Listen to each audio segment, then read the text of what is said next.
What is up, everyone? Scott Brandt, one half of the host of the Journey Beyond Divorce podcast.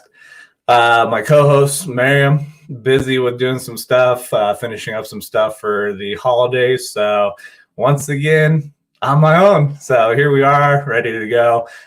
Looking, it's probably going to be based on conversation-wise, probably next week it'll be myself again. And then maybe the following week where it'll be myself and Miriam back together. So for the next 2 weeks, you get me and me only. So hopefully want to give a shout out to my co-host Miriam. Hopefully everything's going well. So be excited once we get back to being together. Because I look at the aspect when I do the podcast and sharing the information, sharing whatever's going on, sharing that journey piece. It's unique when you look at it in regards to not having anybody with you, not having a co-host. So you're doing the live, you're doing the live stream, you're doing the podcast by yourself, and you don't have anybody to like bounce ideas off of. So it's just yourself. But what helps though is by streaming to different platforms, I do have people that chime in. So it does kind of give me a little bit of that interaction piece, but it's a powerful thing when you look at it that without that co-host, it throws a little wrench into it, but not a big wrench. So it's one of those things that you just adjust and you go. And so that's what I do. So here we go. Consistency piece showing up and just talking about the journey and sharing what I've gone through. Maybe there's something that resonates with you. Maybe you know somebody that could resonate with what we talk about. So it's just one of those things. And so it's the regular Sunday evening. Here we go. Let's go. But hopefully everyone that's tuning in, listening to the episode, hopefully you guys are having a great week. Hopefully everything is going well for you.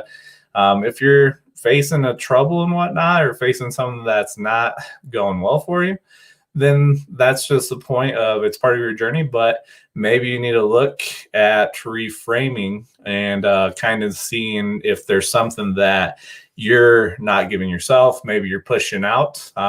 You have something that you might have to work on. And so it could be the fact that you're pushing this out on whatever it is. And it could be the situation where it's not fact, it's opinion. And so it's based on how you look at things.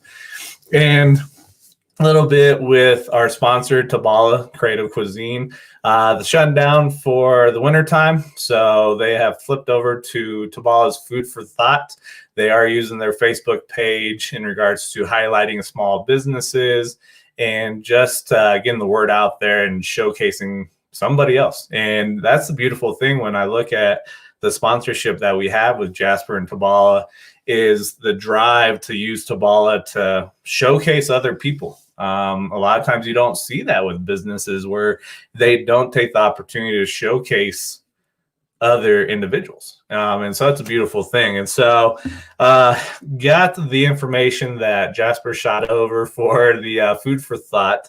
And I was looking in regards with the information that was sent over. And so sometimes when it comes to, not sometimes, but a lot of times when it comes to the thought process, how we view things, different things that build upon each other, it goes back to the philosophical piece from the older cultures, from the older civilizations, the Greeks, Romans. And it's unique in regards to kind of look at what builds upon itself, what develops into what we look at, what we see today, the thoughts, the words that we use, and things that get passed on from generation to generation. And so what she had shot over here was, there was a quote here: suffering occurs when a problem is not being assimilated or accepted into one's belief system. And so when I look at that, that can be a big issue that you run into is how are you viewing that situation? Maybe because you've gone through the divorce or you're going through a situation and your belief system has been shaken because of whatever took place. So for myself, when I went through the divorce, it was the aspect of I didn't believe I was worthy. And what took place didn't assimilate with my beliefs. I thought I was a great person, great husband. I know I'm a great father, but I thought I was a great husband. But yeah, no. I had things I had to work on, things that I'm still working on, things that are changing and growing and whatnot. So it's one of those things that you've got to look at it. And is there a situation that has occurred where you're suffering because of how you're viewing the situation? And that can be a tough thing, but I've talked about this and brought this up before, where as you're going through the situation, once you grow and you expand and you work on yourself, you need to try to go back to the past, to those situations, anything that caused you pain, and or any ones that you had, and see if there's anything in the horseshit that you're dealing with that's piled up. Inside the horseshit is that seed of positivity. But you've got to go do it. You got to go dig. You've got to go do the work. And the work initially starts with yourself.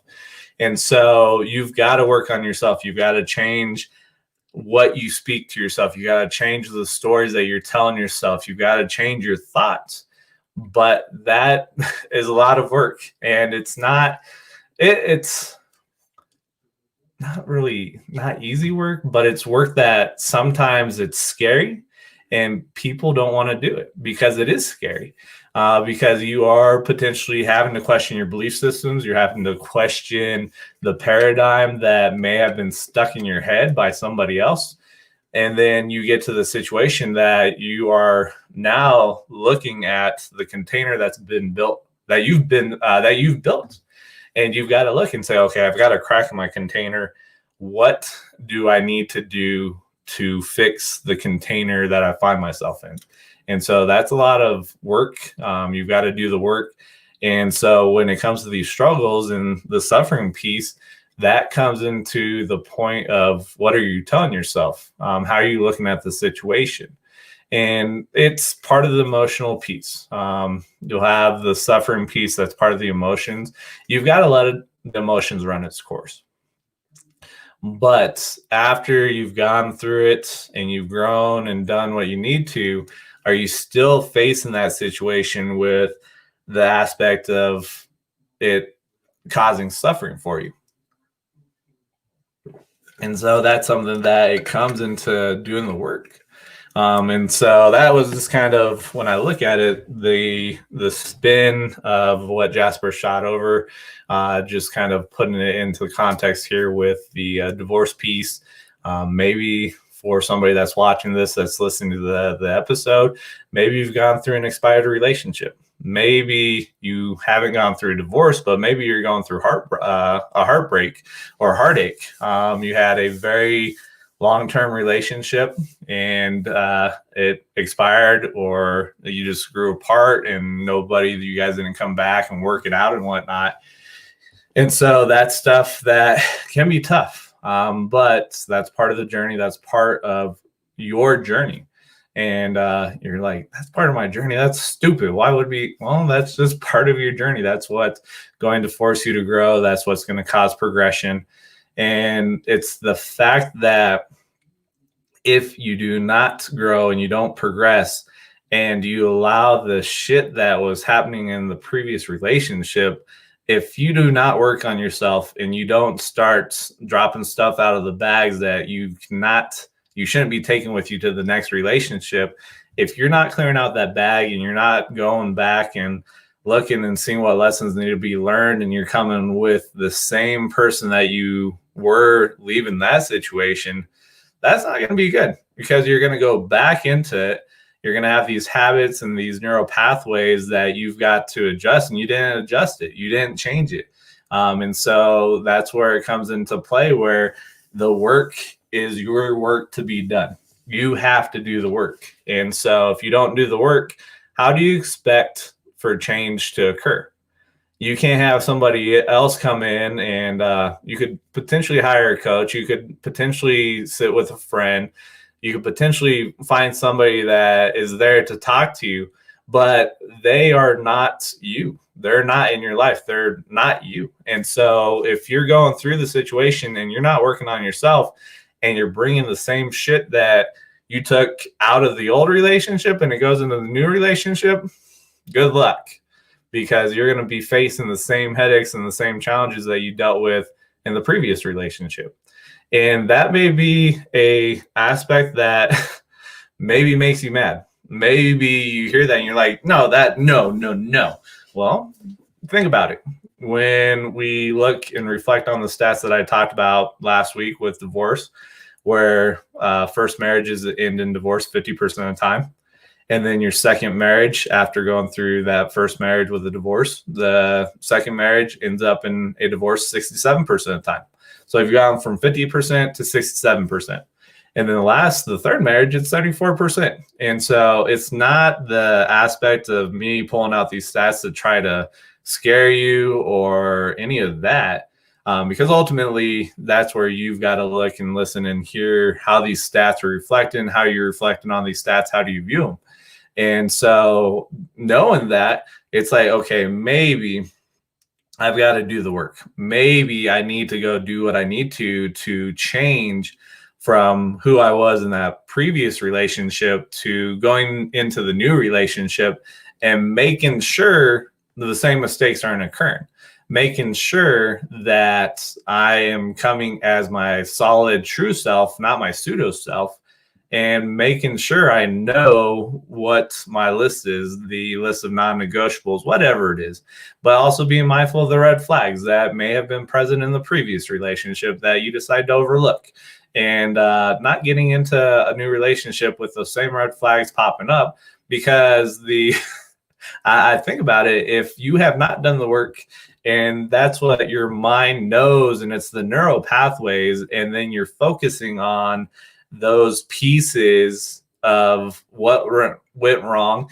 and now it's going to expand. And so when you get into a new relationship, if you're in this thought process of, oh man, this is what happened in the last relationship, I wasn't good enough, anything of that, guess what? Where your focus goes is what's going to expand. That's going to expand. And so this comes into the point where you've got to do the work. And I'm big on that because many people don't do the work. Many people just go from one situation, from one relationship to the next, and things haven't changed. Things have not adjusted because you are 100% responsible for everything. You are the integer for everything. And so, because think about it, situations are going to change. Maybe you have different people, maybe the situation adjusts a bit, but you are the individual that's in this situation 100% of the time. You're the only consistent that's going through these different experiences, different situations. So that's got to tell you something. You're 100% there. So we got to look and do some work. But it's an interesting thing that took place Friday. So I went and picked up my youngest daughter. She's 6. And so we're driving and we're just having our discussion and whatnot. And so I'm sitting there driving and we had stopped talking. And all of a sudden I hear my daughter say something. And at first I didn't know what she had said. So what she said was she wants a second dad. And I was like, what did he say? And she's like, I want a second dad. And I was like, oh, okay, that's interesting. So we talked and whatnot. But when I look at it, I'm like, man, if I was back before I did the personal development, the growth that's taken place, and I heard that, oh man, that would have set me off. I'd been like, what are you talking about? I'm your only dad. But it's that point that I can't control how she looks at life. I can't control how she is seeing life through her lenses, how she's viewing life.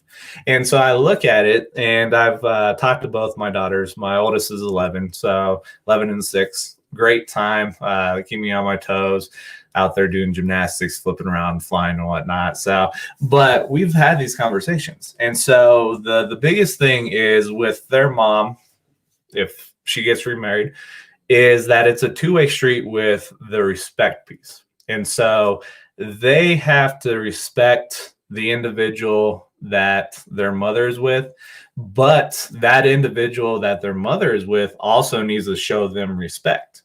And so we've had these conversations, and it's the fact that it can be very touchy because of how kids view the world. And but yeah, so I look at that, and it's a challenge. But when I look at it, I've done the growth and things have changed and adjusted, but sometimes you get caught off guard. And at first, I felt a little frustration rise, but then after I had asked her, "What did you say?" and she repeated, I was like, "Okay, it makes sense because that's where everything's at right now." So the thing that kind of goes in line here is there was a quote that I came across. Let me find it here real quick as I look through my phone. But this is one thing that when I read it and saw it, you as an individual, this is a potential challenge that I throw out to you, those that are listening, those that are watching, anything of that. And so let me see here. Where'd it go? All right. So the quote here was, "We do not see things as they are. We see them as we are." Telemood is the individual that made that quote there. So think about that. We don't see things as they are. We see them as we are. And it goes hand in hand with how are you seeing the world? What lenses are you looking through? And so if you're coming into a situation and it's popping up that you're getting upset, you're getting frustrated, maybe you've gotten into a new relationship and your partner has pissed you off, you've got to look at it and say, okay, is this true? Is my anger and frustration, is that a fact or is that an opinion? Is that my opinion because of how I'm looking at life, the lenses that I'm looking at life through? And it's one of those aspects that there was an article that I was reading, and it's the fact that you could potentially end up messing up a relationship because of you projecting. And you may have had traumas, you may have had pain that had occurred in the past. And so if you haven't resolved that situation from the past, and so this goes back to, you've got to work on yourself. You've got to grow as an individual. So if you haven't done the work and things are rising and setting you off, and it's because there's a trigger point here from the past that caused the issue, now are you projecting from yourself based on what took place on this future piece? And so are you projecting that out, and are you ending up hurting the relationship because you're projecting? And so you've got to look at it. And so it goes hand in hand with this quote is, we do not see things as they are. We see them as we are. And so if you have not done the work and you're still in that aspect of being in pain, you haven't done the healing work for yourself to overcome those challenges. So it could be the fact that maybe you haven't forgiven yourself. Maybe you haven't given yourself closure. Maybe it's the fact that you're looking outside of yourself and looking to somebody else to fill that hole that you may be experiencing. So maybe you don't truly love yourself, but you're looking at somebody else to come and love you. So why would you expect somebody to come in and love you if you're not even willing to love yourself? And so that's where you've got to accept yourself for who you are. You've got to accept yourself for the flaws.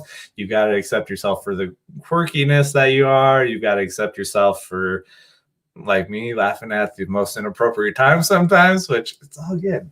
That's just me and whatnot. Because if you can't love yourself, how do you expect somebody else to love you? How do you expect somebody to accept you as you are if you don't accept yourself for who you are? And it's just one of those things that it's the inner work, but it's the lenses that you're looking at life through, plus your experiences. And so we can't discredit the experiences, but the experiences are opportunities to grow, opportunities to make adjustments, opportunities to see what lessons there were before that you didn't see at the time because you weren't ready. Your mind wasn't ready to take on those chances to grow or lessons to learn from. And it's the aspect that today, take a drink of water, went through my coaching class, and we were talking about the reframing technique.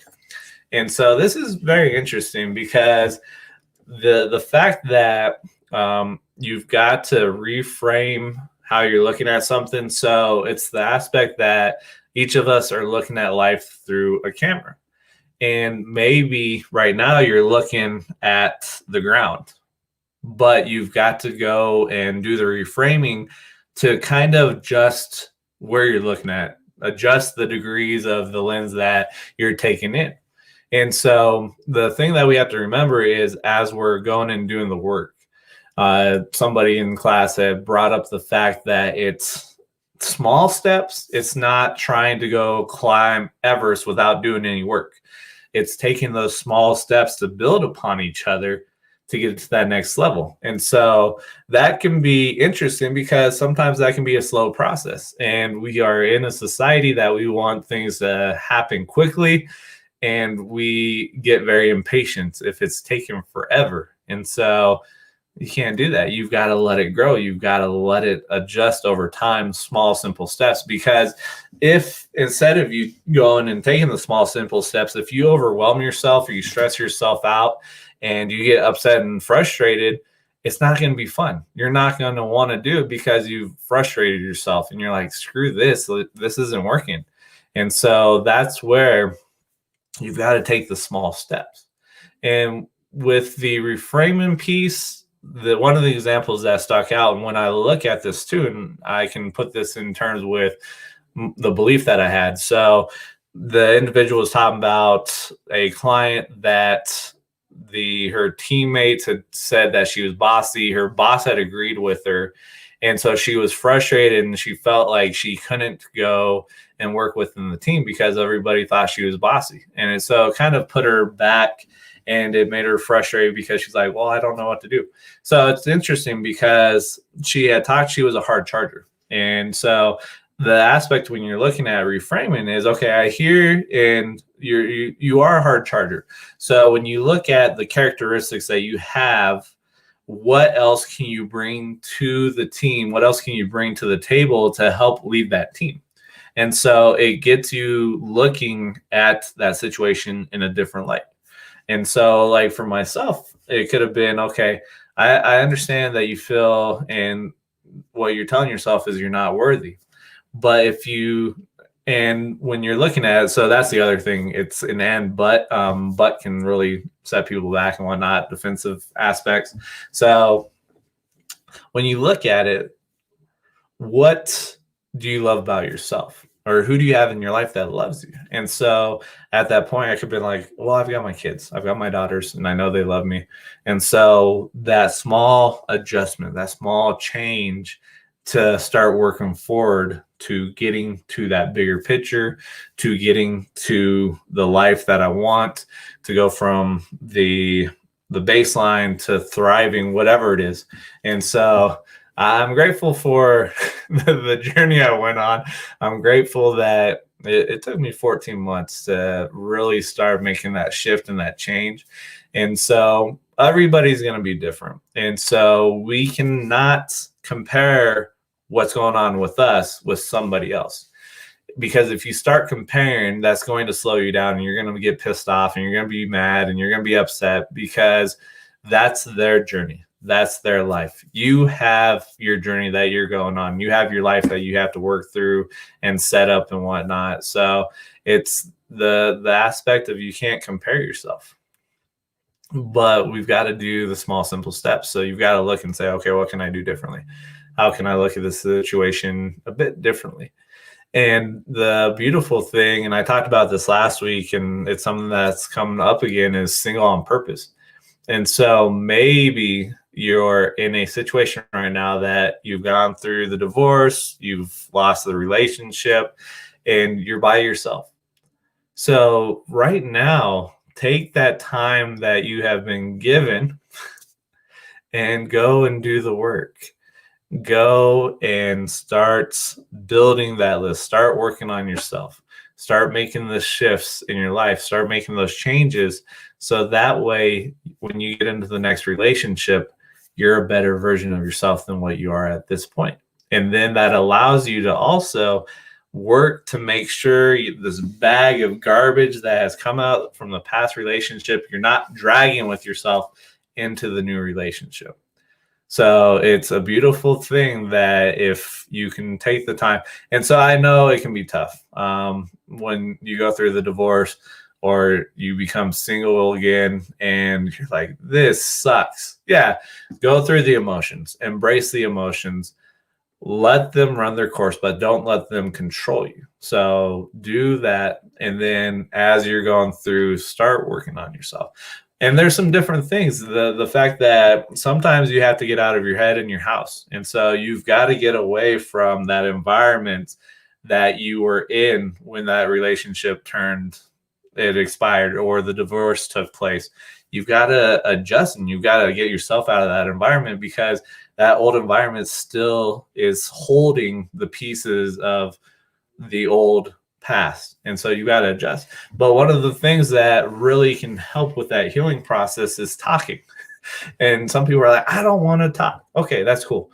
You don't have to go and do what I do where it's 30, 45 minutes, an hour long and whatnot, but go find somebody that you can sit with and have them give you space. So that's the other thing. Having them give you space, that's up to the other person that you're sitting with. Are they going to give you space? And you don't know that. And that can be tough because it's the fact of just what people will tell some people when they're going through shit. Like it's crazy that they'll be like, well, the divorce has been a year. Why don't you get back to being normal? Why don't you get back out there? Why are you still hurting? It's like, who said it would take a year to heal? Now, if you're not working on yourself, then yeah, you may need to look and say, okay, what do I need to do differently? But who gives these crazy timelines of saying, okay, this is when you should be healthy, this is when you should be healed, and you should be going and doing the stuff that you were doing before? It's like, oh my goodness, like who threw this shit out? Like, are we throwing numbers at the wall and saying, there we go, that's it? No, like everybody's different. And so that's an interesting thing when you're trying to find somebody that you can sit with, that they can give you space. Because it's a tough piece, because sometimes when you're sitting in that space with another person, you start reflecting, you start looking at things, and then you start freaking out, and it can be tough for people. And so one of the examples was Miriam's talked about the miscarriage that she went through. And so just to hear like what her ex had spoken and told her, and it's like, hey, nobody wants to hear this, or you're going to freak people out when you talk about it. It's like, man. And so that's where you're looking at a situation, you're looking down the barrel with, you're in a space that should be safe and somebody should be there holding space for you. But a lot of times the relationships, people aren't holding space. It's a very rough situation. It's a very rough environment because you have another person that maybe hasn't done the growth. Maybe they're immature in regards to where they're at. And so it's tough for them to sit and reflect. And so that's where we've got to remember, though, everybody has their lenses. Everybody has their experiences that they've gone through and dealt with in life. And we can't hold that against them because that's them. And so I think it's the aspect that you've got to really reflect and say, okay, this is their experience. Maybe this is what I've done before, but this may not work for the other person. And so I laugh at everything when I look at it and whatnot, but it's just one of those things that's very tricky, something that needs to take place. But sometimes people aren't ready. Sometimes people aren't in the best position to give you what you're looking for and what you need and whatnot. And so that can be very, very difficult. And then we've got Garrett Goggins that made a comment here. Yeah, they have to have grown to hold space. A lot of folks don't know how to hold space. Ooh, that is very, very true. because a lot of times we don't even hold space for ourselves. And so now you're trying to rely on somebody to give you space. And that's very true, that a lot of folks don't know how to hold space. And that can be very tough when it comes to trying to hold space for ourselves, because now you're at a point where you're trying to give yourself grace. And if you are dealing with this negative ideas, these negative stories that you're telling yourself, how do you expect to give yourself grace? And then if you haven't done the work and now you're working with somebody else, or you're trying to hold space for them, and you have these negative stories going through your head, how do you expect to hold space for somebody else? Oh man. So that is very true. That we have a lot of individuals that haven't grown, haven't done the work. And so we talk about holding space for people, but truly, how many people out there are really holding space for others? It's one of those things that you've got to find somebody that's done the work and trust the process, that what they've gone through, they're there for you. But it's one of those things that who was it? I was listening, somebody was talking in different conversations. And so they had talked about the fact that they really can't trust people. And so it's like, okay, if you're putting that out and you can't really trust people, but you want healing to take place and you feel like you need to create that tribe, but you don't trust people, what are you going to find? You're going to find everybody, and you're going to find every little thing about somebody that's going to answer and give you the answer of, this is why you can't trust people. And so, oh man, the power of thoughts, the power of our mind, the work that has to be done, the work that we need to do on ourselves. So yeah, but yeah, kind of a quick episode here. Of course, we'll go through pod decks, and I'll go pull up these cards and answer them myself and whatnot. But yeah, it's interesting because just kind of things that occur, things that take place, and just looking at them and then bringing them in to find the tools, find the resources, find something that you can take out of it, learn from, grow, and progress, and then elevate, go to that next level. And it's an aspect of having that open mind to search and find. And so that can be tough. But it's also because there was a question I had posted on Facebook. Don't remember exactly what it was, but Titus, who we've had on the podcast before, had talked about being a problem solver and the questions that we ask. And when I look at that and I hear that, when you are asking the questions are very powerful, but you've got to be mindful about the wording that's taking place in those questions. Because if you don't word it properly, well, regardless of how you word it, your brain is going to start kicking in and finding answers to those questions that you have.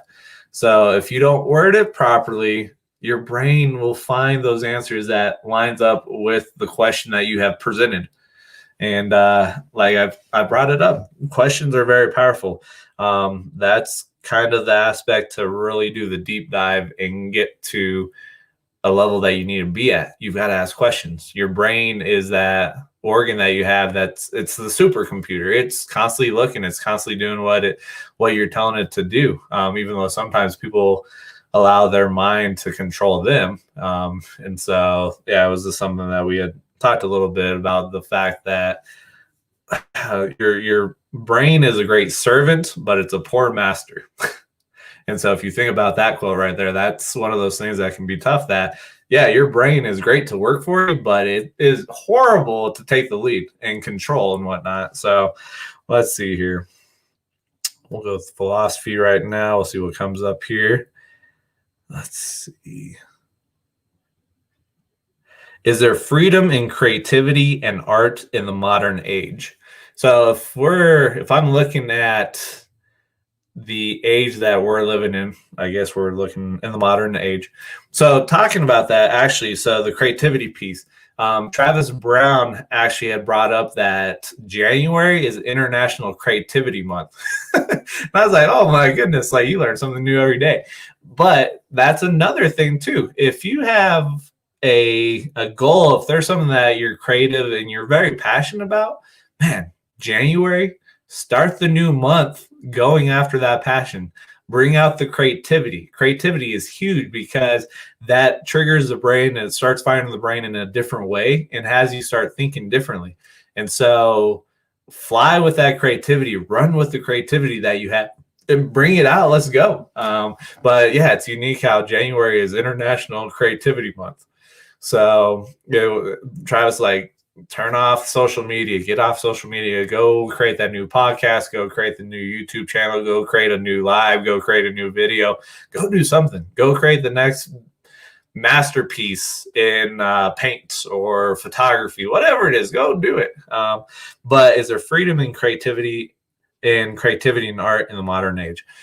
This is one of those tough ones that we have the aspect that with podcasting, unless you get a huge sponsorship. So I know like Joe Rogan ended up getting $100 million with a contract with Spotify. So Spotify exclusively owns his rights. But when you think about that, and I've listened to different podcasters and they've talked about this, that with that contract, Joe Rogan's kind of limited because Spotify is the holder of the contract. So they can say yay or nay and limit the creativity. And so there is freedom in creativity and arts. It's just a matter of you can't hamstring yourself. You can't listen to other people. You've got to go do it. And you got to be cautious because if you let people jump in, you lose that freedom that is provided with the creativity and the art. Creativity is in your mind, and that's something that you own. Nobody controls that. Nobody owns that. You own that. And so there's your freedom right there that you own it. So go run with it. Go do whatever you need to do. So I think, yeah, there's freedom in creativity and art. It's just that you've got to get out of your own way and run with it.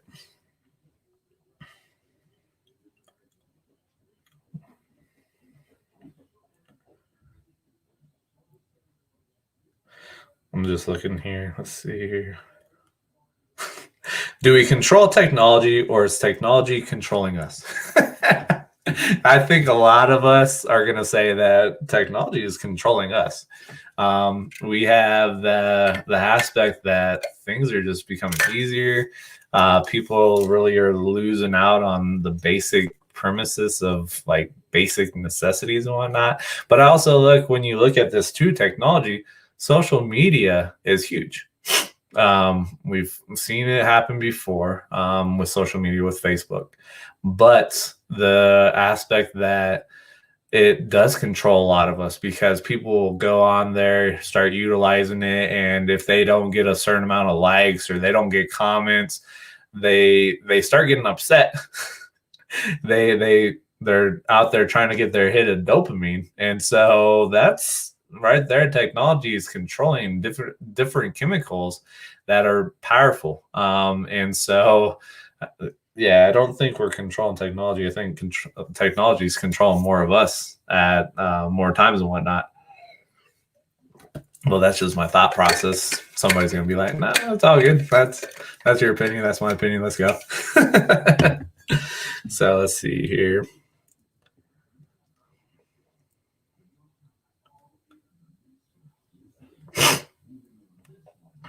Oh man, what's more important, doing the right thing or doing things right?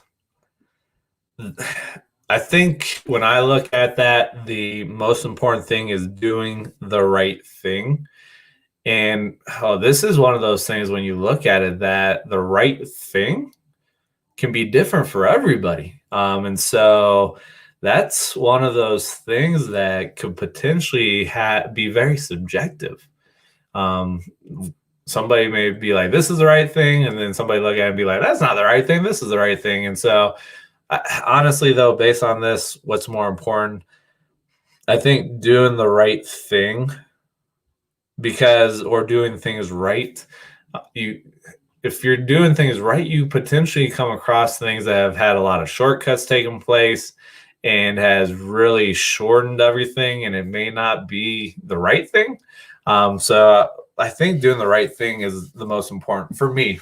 I think doing the right thing is most important because that's being true to your word. That's being true to yourself. And so it builds that trust with other people. But yeah, some of these questions is like, oh yeah, let's look at a couple different ways here. So let me get in here. Let's see, this or that. Camouflage or tribal print, and why? Travis, what are we doing here? Let's see, camouflage or tribal print. Oh, and why?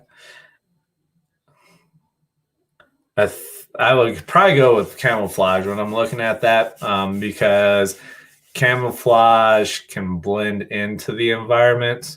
So depending on what's taking place and whatnot, you can blend in. But yeah, this is one of those things for tribal paint. I would go camouflage with that. So let's see. Garrett said, I would say do the right thing just because it is a great Spike Lee movie. So we're gonna end up. So Garrett's doing. Let's see here. Do the right thing. Yeah. So instead of doing things right, so. But yeah, like, oh man, Travis, man, with the pod decks coming in hot. Let's go. Idealistic or realistic, and why? I would say for me, it's the idealistic aspect, because there's so much that you can use with your mind being limitless, and because really, if you think about it, if you're getting to the point of let's be realistic, you're limiting yourself. And so who says this is realistic? If that's your opinion, that's how you're looking at life. But if we stay in the aspect of, well, is it realistic? You don't know what you're missing out. We're capable of so much, but because we have this idea about being realistic, we miss out. We miss out on a lot. And so that's where I think the creativity process, here we go with, let's start looping things in together. The creativity process helps you out with the idealistic aspect, because you can start looking at bigger pictures, looking at bigger things and whatnot, and you don't limit yourself. So you have these ideas that are coming up and you can start throwing them around, start testing them. But if you go with the realistic piece, man, you just really slow yourself down potentially. So that's why I would be idealistic. That's for me and whatnot. Let's see. So we got a new deck here. Up, down, left, right. So anybody that knows that knows what this is going with. But this is talking about some video game aspects. So what are your top 3 games of all time? Oh man, the original Super Mario Brothers, Grand Theft Auto, and top 3 games. Man, it's been some time since I played video games. Oh man, I think it was NFL Blitz. I don't remember exactly, but those are my top 3. I'll probably have people that will want to come and fight me and be like, "Well, what about this? What about this?" Well, this was, what are your top 3? Your top 3. So. Let's see here. This is interesting. If video games didn't exist anymore, what would you do with all that time? I don't play a lot of video games. So for me, it's just doing what I normally do.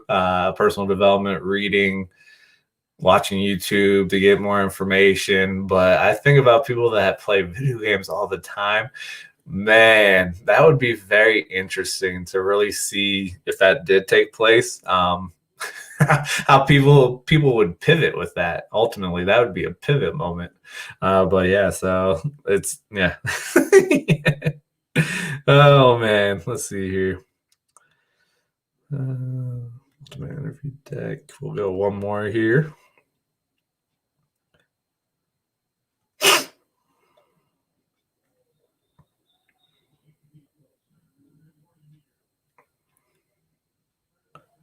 Trying to find here.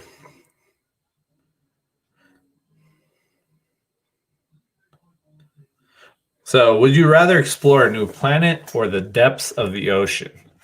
Let's see here. Garrett is going back to the video games not being existent here. So Garrett's like, my kids wouldn't know what to do with themselves.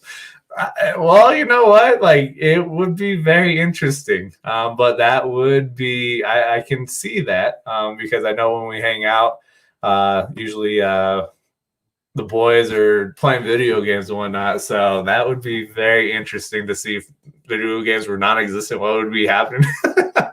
So, man, but yeah, so with this one, would you rather explore a new planet or the depths of the oceans? Honestly, I think exploring a new planet would be phenomenal, would be very cool, because guess what? If I find a new planet and it's good for life and whatnot, man, I could name that planet after myself. Let's go. Um, so yeah, no, it's yeah, I would rather go explore a new planet than the depths of the oceans. But the show, this episode here, hopefully there was something that you can walk away with. Hopefully there was a little nugget that has you looking at life differently, brings about a different perspective with something that you may be facing. I know the reframing of the piece is huge. Individuals that I was talking within class was talking about the power of reframing and what that does for an individual. And so Garrett, we got Garrett here. He's looking at the last one of exploring a new planet or discover a new planet or exploring the depths of the oceans. That's a hard one. I would like to explore both. Well, Garrett, you can't explore both. You can only choose one. So, but like I said, hopefully you find value. I don't know. I can't dictate that because that's ultimately up to you as an individual to find that information to determine what's going to work for you. And maybe this episode, there wasn't anything in there, which is okay. Like myself and Miriam have talked about, we're not the end all be all. We don't know everything. And so we ultimately hope that we don't get to the level where people start putting us up and having these expectations with us because we're human. So I'm not saying that I know everything. I'm not saying what I've done is the best thing, because what we've gone through and what we've experienced, everybody's gone through things differently. And so what we share and what we talk about may not fit you at this time, which is okay. But it's just a matter of just providing the value and the information and building a tribe, and allowing people to understand that there are people out there that understand that you're going through the shit. You're going through struggles potentially. You're overcoming obstacles. You have the challenges, but you don't need to feel like you're on your own. So we want to build that tribe and allow people to come in there and understand that they have a space that's safe, that it's non-judgmental. They can be themselves and just grow and progress. And so that's a beautiful thing. And so that does lead where I've talked and we've shared before with our group, After Divorce, Grace, Laughter, and Lessons. That's on Facebook. That will be in the show notes. So if you want to have that family environment, that tribe, come join us in the group. It's there to create the tribe for you, to create that safe space, to allow you to be yourself and show up and be just who you are and whatnot. And then also, like we've talked about, we do have it where you're able to provide a monthly contribution to the show. It allows myself and Miriam to continue to provide content, create content, and just be there and build the family, build the tribe. And so if you want to, you can provide a donation. If not, that's cool. We'll still continue to provide the content and allow you to just be part of the family. And then the other thing that we ask is if you know there's somebody out there that could benefit, or maybe you don't know, maybe you have somebody that you know they're struggling with a relationship and you really haven't talked about it, but if this is information that you're like, maybe this could be beneficial to them, share the podcast with them. share the video here. I know if you're watching on Facebook or YouTube, you can take the YouTube link, share that, or with Facebook, hit the little share button and share it to whoever it needs to be shared with. But ultimately, that allows us to grow. That allows us to get in front of more people. And honestly, I know what we are talking about is of great value. The reason I know that is people have come up and really spoken highly and given us the kudos for what we're doing and just showing up, being vulnerable and transparent, because a lot of people don't do that. And so I know with what we're sharing, it is valuable. There's value in there that can really impact somebody else. And so I'm not patting myself on the back. I just know based on interactions that I've had with individuals and what they've shared that there's value here, and it can be very impactful and it can change somebody else's life. And the thing is, if we can go out there and help somebody have that 1 degree of change, just 1 degree, just how powerful that would be for somebody else, what that would do for them and their relationships with other people. So I want to thank you guys for your time. Thank you for joining us on the episode. And like I said, next week it will be myself again, so it's all good. But before we end, I want to wish you guys a Merry Christmas, Happy Holidays, because the next episode will be after Christmas. Hopefully the time with your family and friends is something that you create memories. You create those lasting memories, things that money can't buy. And you just strengthen those bonds and the relationships with others. So other than that, you guys have a great week. I will catch you next week. Later.